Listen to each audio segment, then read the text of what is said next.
The sterile scent of antiseptic filled the corridors of St. Anne's Military Hospital, a place where precision, discipline, and order defined every corner.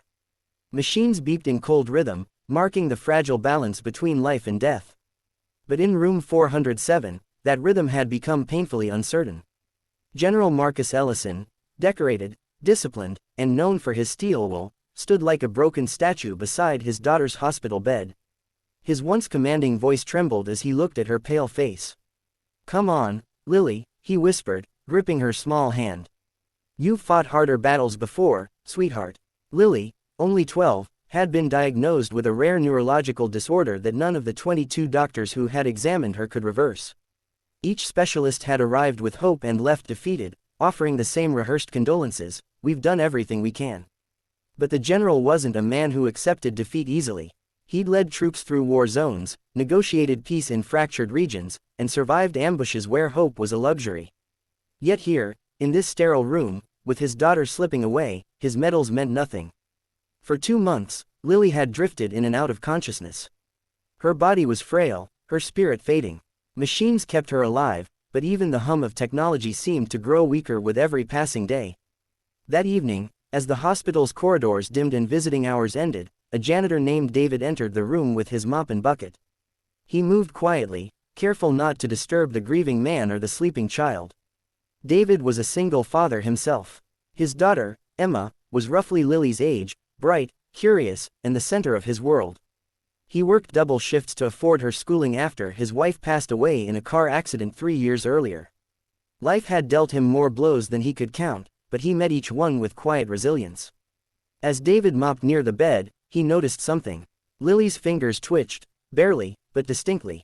The movement was subtle, like the flutter of a leaf in the wind. David hesitated. Maybe it was nothing. He'd seen enough hospital cases to know that involuntary spasms weren't always a sign of recovery. Still, something about it made him pause. He looked at the monitors, steady, unchanged. But her lips, were they moving? He glanced at the general. The man hadn't noticed. His eyes were fixed on the floor, lost in despair. David stepped closer. "Sir," he said gently. The general didn't respond at first.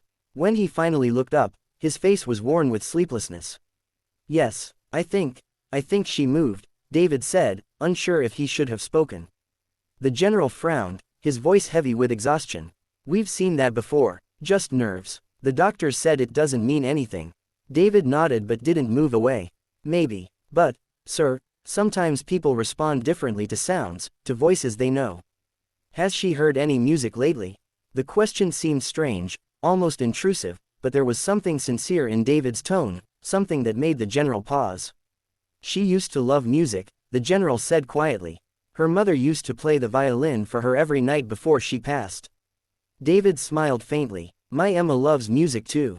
When she was sick last year, she'd only respond when I played her favorite song on an old radio. Sometimes, the heart listens when the body doesn't." It was an odd statement, one the general might have dismissed any other day. But something about it resonated. Maybe it was the janitor's calm conviction, or maybe the general was simply desperate for hope. "Do you think it would help?" he asked. David shrugged. "Can't hurt to try." They found an old Bluetooth speaker in the nurse's station. The general scrolled through his phone and found a recording of his late wife playing the violin, a soft, haunting melody that filled the room with warmth. As the first notes drifted through the air, something remarkable happened. Lily's fingers twitched again. This time, her eyelids fluttered, and a faint hum escaped her lips, almost in rhythm with the melody.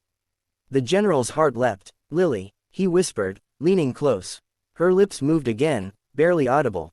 "Daddy." The machines beeped faster. The general shouted for help, and within seconds, nurses and doctors rushed in. They crowded around the bed, stunned as the girl who had been unresponsive for weeks began to stir. Dr. Patel, the attending physician, looked at the monitors in disbelief. "This isn't possible," he muttered. Her brain activity was minimal. But it was happening, right before their eyes. Lily's fingers gripped her father's hand weakly, her eyes slowly opening to the soft music. Tears streamed down the general's face as he whispered, "That's it, sweetheart. I'm here. Daddy's right here." David stepped back quietly, emotion swelling in his chest. He didn't want credit. He just wanted the little girl to live. Over the next few days, Lily's condition improved steadily. Her doctors ran test after test, unable to explain her sudden recovery. The general stayed by her side, rarely sleeping, his heart filled with a mix of gratitude and disbelief. And every evening, David would come by with his mop and bucket, always quiet, always humble. Sometimes he'd bring his small radio, playing gentle tunes as he cleaned the floors. Lily began asking for Mr. David to visit her, saying his music made her dreams feel bright.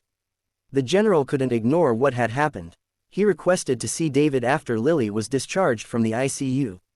When David arrived, his uniform neatly pressed and his cap in hand, the general stood up and saluted him. "Sir," David began, startled. "You gave me back my daughter," the general said firmly. "That's worth more than any medal I've ever earned." David shook his head. "No, sir, I didn't do anything special. I just didn't stop believing." The general studied him for a moment. Most men would have walked away. "You didn't." Word of Lily's recovery spread through the hospital. Staff whispered about the miracle janitor, who noticed what 22 doctors didn't. Some called it luck, others called it divine intervention. But the general knew better. It was compassion, the kind that doesn't come from a degree, but from the heart. A week later, the general invited David and his daughter Emma to dinner. The two girls bonded instantly, laughing and sharing stories like old friends. Watching them, the general felt something shift inside him. The man who had once measured worth by rank and ribbons realized that true honor wasn't found in uniform, it was found in humanity. Months passed, and Lily continued to thrive.